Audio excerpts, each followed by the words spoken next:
It's time for the Douglas Coleman Show. Mr. Smooth and Savvy is joined by guests from all walks of life, from the entertainment industry to authors to political and social commentators, the famous and not so famous, the controversial and the light and fluffy. We have it all. Now, here's Douglas Coleman.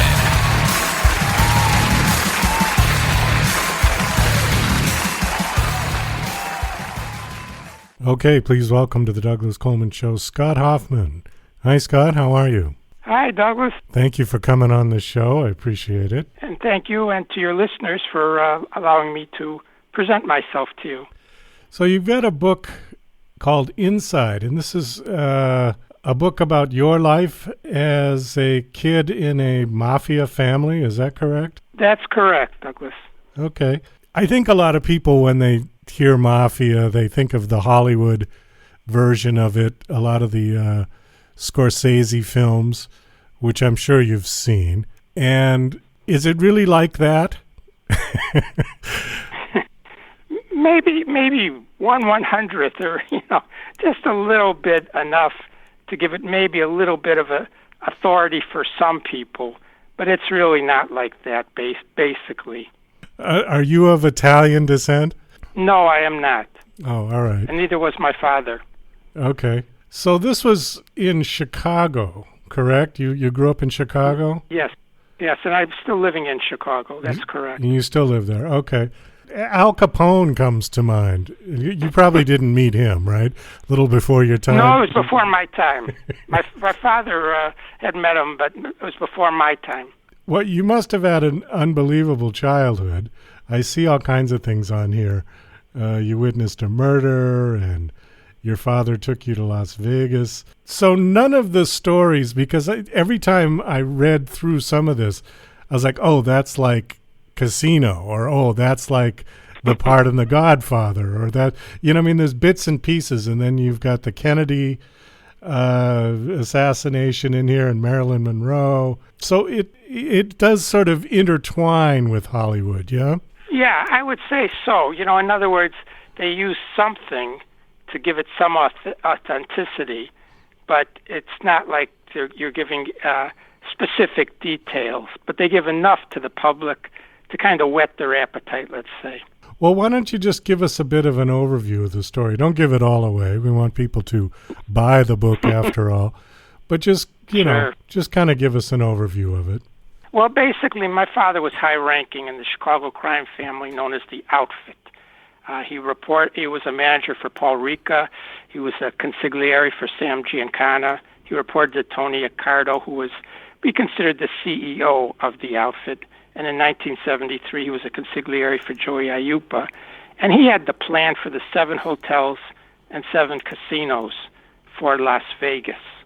And starting from after the plan was approved, and that was kind of a difficult thing because Paul Ricca and Sam Giancana and Tony Accardo thought basically it was a flash in the pan, especially Tony Accardo. And when he said to my father, he says, well, how are we going to make any money? This stuff with Bugsy Siegel is just a flash in the pan. And my father said, we'll take the dirty money from Chicago, meaning gambling, loan sharking, and all the other illegal activity money that was coming out of Chicago. We'll take it to Las Vegas, and we'll buy chips, and we'll cash the chips in, and then bring the clean money back to Chicago. And Tony Accardo told my father, go ahead with the plan. So at the age of 8, starting in 1956, I was going with my father at least 5 times a year to Las Vegas. So I saw it from the beginning. And in every mob family, there's kind of a rule that cops and kids are off limits. But in my case, I wasn't going to be off limits because of the Outfit at their height was bringing in $200 million a year of illegal activity. And Las Vegas was bringing in $100 million of that. So that rule was not going to apply to me. So I saw quite a bit. My father's attitude and approach with me was, you'll see everything. You're going to go in with your eyes open, and then you'll make your own decision if you want to go into the life, as mob life is called, or not. He said, it's going to be your decision, not mine, but yours. And that's how things really started. I saw everything from every angle, from every activity, You name the activities, and I saw them. So it was quite a life. I did not have any birthdays. I didn't learn how to ride a bicycle.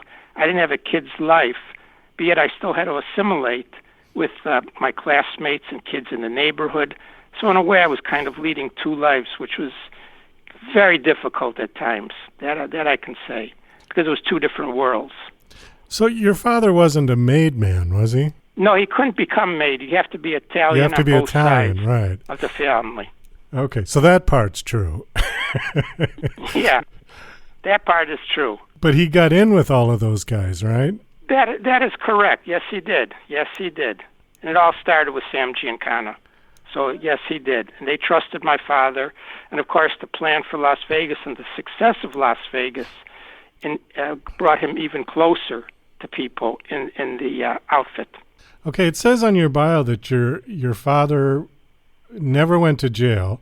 How old? I assume he's passed away now. How old was he when he passed away? My father was 88 years old. He died on September 20th of 1997 from bladder cancer. Oh, so he's been dead about 26 years. But he lived a good long life. Well, he lived yes, he did. He did, because my father was a lot different than what you would see in the movies. In other words, my father, while he would go with other wise guys to restaurants, he really didn't say much. He didn't talk, because he always felt there was a bug underneath the table, and the G, meaning the government, was listening. So my father would meet with people in churches.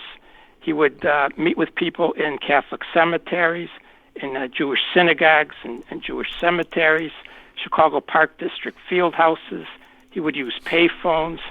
So it was very, very hard for the G to really get a line on my father.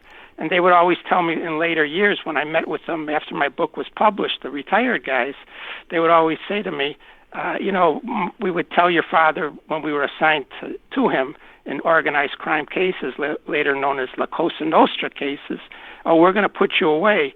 And my father says, I'll probably be sending you a happy retirement card, so we'll see. And when they'd retire, he'd send them a card with maybe $100 in it and said, enjoy your retirement. It was nice knowing you. Oh, that's funny. So they were really after him. I mean, there's no question about it. But like one guy said to me, one retired agent, he said, your father never fit the profile. And that was the difficult thing, which was true. My father worked legit jobs. He didn't work a no-show job. He didn't work any type of a mob job.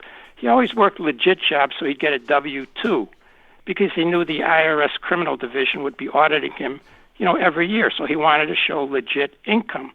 And so from that area, generally when the G is investigating a wise guy, they always bring in the IRS criminal division to try and see if they can get some type of a tax charge against guys. And a lot of times they'd be able to, because guys would do things either evading taxes or filing a false tax return or a tax misdemeanor. So they sometimes made it easy for him. My father had a lawyer. His name was Julius Lucius Eccles, pretty well-known criminal defense lawyer in Chicago, who'd always say to me, Scott, always pay your taxes. And I'd say, I know that, Mr. Eccles, that, you have to pay your taxes. This is when I was about maybe 11 years old. He said, the reason I'm telling you this, Scott, he says, because you got to remember, I can't cross-examine a document. A person, I can take their story apart on cross-examination, but a document, I can't cross-examine. So, I always knew that, working legit jobs, that's what my father did, that was the reason why. What sort of jobs did he work? Well, my father, he had a lot of supervisory positions. He was supervisor of a stockroom. He supervised assembly places. He supervised electronic supply company. So he had a lot of, supervisory type jobs. But the issue would always be when the G would come to interview him, they'd go to personnel, want to speak with my father, and right away the personnel person would always say, well, why do you want to speak with Mr. Hoffman? Well, we want to talk to him. We can't really discuss it. So they'd go and they'd talk with them, and then they'd leave, and my father would be called into personnel and fired that day. Okay? They'd let him go. They'd say, why is the FBI wanting to talk to you? My father said, well, it's just about friends that I play cards with or something, or go fishing. And they didn't really buy it, and they would fire him the same day. And till he got another job was a while. So financially, things would be hard on my sister, who was 6.5 years older than myself, and my mother, because there wasn't money coming in, say, every 2 weeks like you would normally get on a paycheck. I remember that John Gotti had a plumbing business. That seemed to be a real popular one. Very much so, yeah. Very, very, very, very much so. Plumbing business was one thing that a lot of guys got into, mainly because it gave the appearance of being legit, but there was a lot of money laundering that would go on in the plumbing business, just like any other legit business that wise guys would have. A lot of them had cleaning businesses where, you clean buildings, that type of a thing. So on the surface, it always looked clean, but again, the IRS Criminal Division will be auditing them, and because of money laundering, sometimes things would turn up. Is it still like that? I mean, it seems like that sort of romantic view of the mafia and the crime families and things, that they don't really exist anymore. They exist. They fact, do. And I hear stuff through the mob grapevine. I stay away from guys. They want to talk with me, but I stay away from them because I know the G is always trying to make cases. But in 2022, the outfit mob family in Kansas City, which is small but still relevant, still active, and the mob family from Philadelphia, which is still fairly large and active, they signed, like you would say, a working agreement of the three mob families to work together on criminal activities. And, of course, the New York families are still flourishing. In a lot of cities, some of them are extinct, but there's still mob activity going around. My father used to always tell me, you'll know when. I'd say to him, Dad, when is it going to end? Because the outfit's been around for almost 120 years, okay? And I'd say, when is this going to come to an end? He said it'll come to an end when the FBI agent who's assigned to our cases goes to work on Monday and the supervisor says, we're going to transfer you because we have no more need for you to be on crime activity mob cases. There's no more cases for you to investigate. So, yeah, things are still going on. It just, the public isn't always aware of them, what's happening. Because there was that period when Giuliani sort of cleaned house, or at least he claimed to, in New York, right? Yeah, I mean, the Rudy Giuliani, I knew prosecutors in the office, and they can't believe what they see today. I'll be honest with you, Douglas. And when he was there, obviously, as attorney for the Southern District of New York, which is Manhattan, sure, he went after a lot of guys and a lot of families. But the one thing I'll tell you, his father was a leg breaker, okay? His father was involved with a mob family from Brooklyn. So, but he was a different guy at a different time. This is not the same Rudy Giuliani that I knew from the 1980s. We're talking about a different guy. And even after he left, like I always tell people, like I was on with a podcast, a guy from Tulsa who does all movies, and he had interviewed Joe Pistone from Donnie Brasco movie, and I said, they put away guys at that time, but new guys come up, okay, especially in New York. There's always younger guys that are still coming up, and by the younger guys coming up, it was just like nothing ever happened to the family, because they would be replaced, then the next group would come up. And today, the Bonanno family, which was prominent in the movie, is still very active. You would never know that so many guys were put away by Joe Pistone in the 1981 case.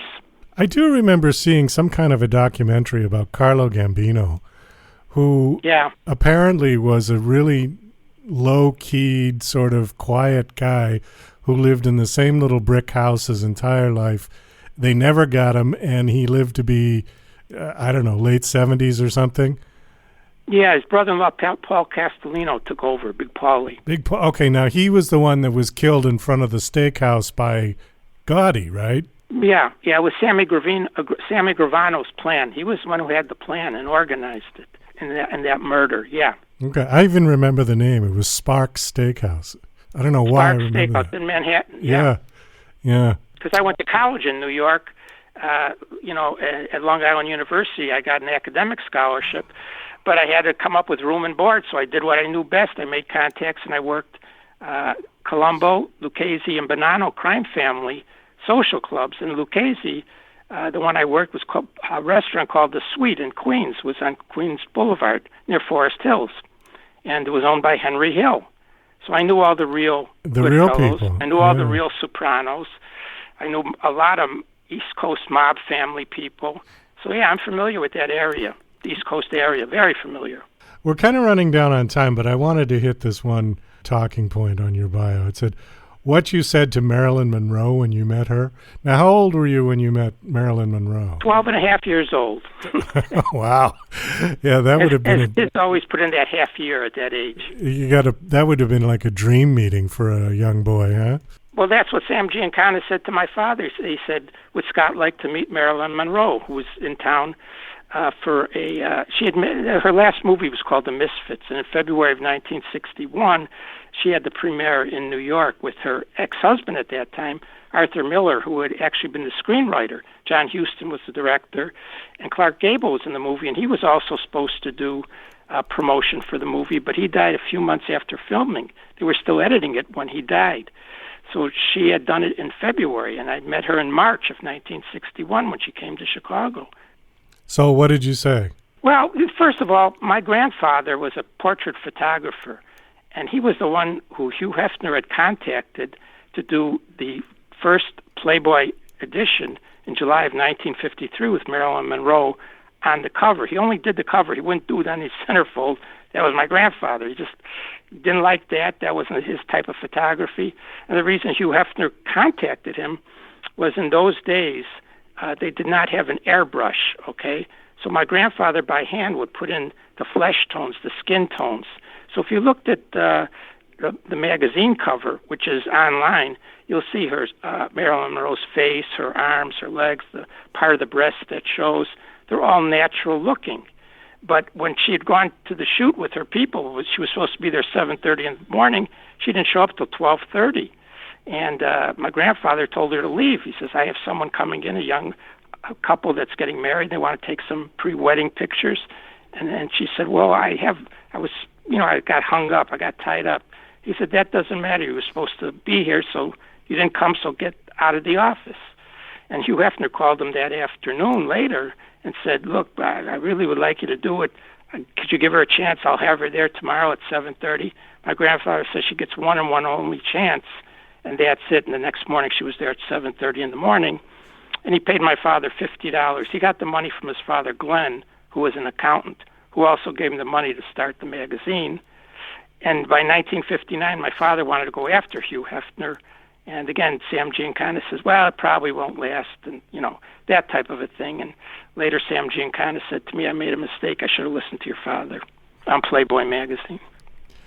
So was she as beautiful in person? Yeah, she was a very lovely woman. She had some very lovely features. She had a very, very difficult life. Her mother was in and out of asylums. She was declared by doctors to be a schizophrenic. When she was born, she told me she was put into a foster home right away. It was in 12 consecutive foster homes, and was also later put in an orphanage. And I asked her, I said, did you ever meet your biological father? Because on her birth certificate, the name is the name Mortensen, and that wasn't really her father. That was a man going with her mother, and her biological father had left, and he actually gotten her mother, pregnant. She says, I was able to track him down, and then her voice started to trail off, and her head kind of turned a little bit. She says, when I met him, I told him who I am. I'm Marilyn Monroe. I'm your daughter. He said, I have a family. I'm busy. If you want anything, just call my lawyer, and walked away from me and never had any contact with her at all. And I think that had a lot to do with her feelings towards men. Interesting. Let's see. We've got just a couple of minutes, and I guess I should bring up the Kennedys. Just tell me what you know or what you think with the Kennedys. Well, what I know is everything started with Cal Neva. That was a casino in South Lake Tahoe. Everything started there and went downhill from there once Kennedy became president. And it was Robert Kennedy who was really the one who caused the problems, because he reneged on everything that he said he was going to do once they got elected, and that's when the problems really, really started. And that's also when he started to form these mob strike forces, that he's going to go after the mob. He's going to be like how Tom Dewey was in the 1940s when he went after Lucky Luciano and mob people. And everything reneged from that point. And that's what really caused the problem. So, because they did weave that part into, what was the movie? Oh, The Irishman. That was the... Yeah, I knew them too. That wasn't always legit. That I'll tell you. Frank Sharon had told me he got the rifle for Lee Harvey Oswald, and he was the type of guy who would embellish and tell you how many Germans he killed when he was in World War II, and that he had nothing to do with getting that rifle. My father was involved with getting that rifle. My father didn't know what Jack Ruby was going to use it for, and he'd known Jack Ruby, whose real name was Jack Rubenstein, from the neighborhood. He knew him and had gotten him a job in the south end of Chicago, known as the South Loop area, working at strip clubs that were run by a gentleman by the name of High Shout Levin, who had a long, booming voice and reported to Tony Accardo. So my father knew Ruby, and Ruby would stay in touch with my father, but he never knew what Ruby wanted to do with the rifle. He knew about the right-wing organization that Ruby was involved with, but he didn't know at that point. And I remember the day of the assassination, which happens to be my birthday, he said to me, the only thing he really said at that point was he said, well, maybe we just killed the wrong Kennedy. But that wasn't really the case. They killed who they wanted to kill, and there was a reason for that. Wow. I think we'll leave and it. he wasn't the reason. John Kennedy was really not the reason. I think we'll leave it at that. We want people to buy the book. So yes. We don't want people not to dissuade them from buying the book. Yeah. Well, and with all the documents being sealed, like I say, and one of the documents that's sealed, obviously, is the final ballistics report. And that's the key, as if there was another shooter. That is the key. Okay. All right. My guest is Scott Hoffman. The book is called Inside. The book is out. It's been released? Yes. The book came out in March of 2016. So it's been out for a while. Oh, it's been out for a while. Okay. Are you getting a lot of good reviews on it? So yes, I am. In fact, whether it's podcasts or whether it's written reviews or whether it's radio hosts, no one has told me this is terrible and I wasted my time. Everyone wants to talk with me about more things. So yes, it's like I always say, I'm the messenger, but it's the subject that people want to hear. And it's true. It's just something because it's not people's lives. They don't know really anything about it. And the Hollywood does an excellent job in movies and television shows, and it really fascinates people. And I have the same things happen when I do in-person presentations. I get the same response from people. I'll never forget, Douglas, I'll tell it to you fast because I know we don't have much time, and I want to tell people how to get my book. I always have a question and answer period, and commentary period after my presentation, in-house presentation in person. And a gentleman stands up and says, I don't know anybody in the mafia. My family's not in the mafia. No one on my block. I don't know what you're saying when you say the mafia could touch our lives. And I'll never forget sitting to his right. He stood up. She was sitting, an elderly woman. She gives him a couple light taps on the arm. And he looks at her and she says, Jimmy Hoffa, Teamsters. And he says, oh, now I understand. And he sits down. Oh, that's good. That's funny. Last question before we wrap it up. Do you have a website you want to give out? No, I don't have a website. You don't have a website? But Okay. like I say, I'll tell you and the listeners, of course, how to get the book. Okay, go ahead. The book is being sold on Amazon, and you have to put in my name, Scott, S-C-O-T-T, middle initial M. You have to put in that middle initial because there's other Hoffmans that are writers, Scott Hoffman. And my last name, Hoffman, Hoffman, and the word Inside. And the book will come up as a paperback.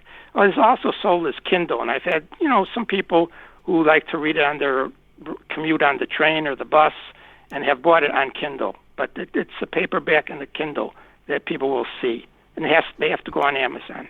Okay, great. Well, Scott, thanks so much for coming on the show. This was a lot of fun. And I'm glad your book is doing well. You're going to write another one? Well, we're working on another one, but it's a different subject matter. I'm giving this subject a rest. You're giving it a rest. One person asked, more than one people, in fact, hosts asked me, well, aren't you afraid? And I always say, no. I said, you have to remember, the guys, either the ones that are left might be in prison, they're either dead or they can't read, the ones that are alive. So I'm not worried. Well, that's good. All right.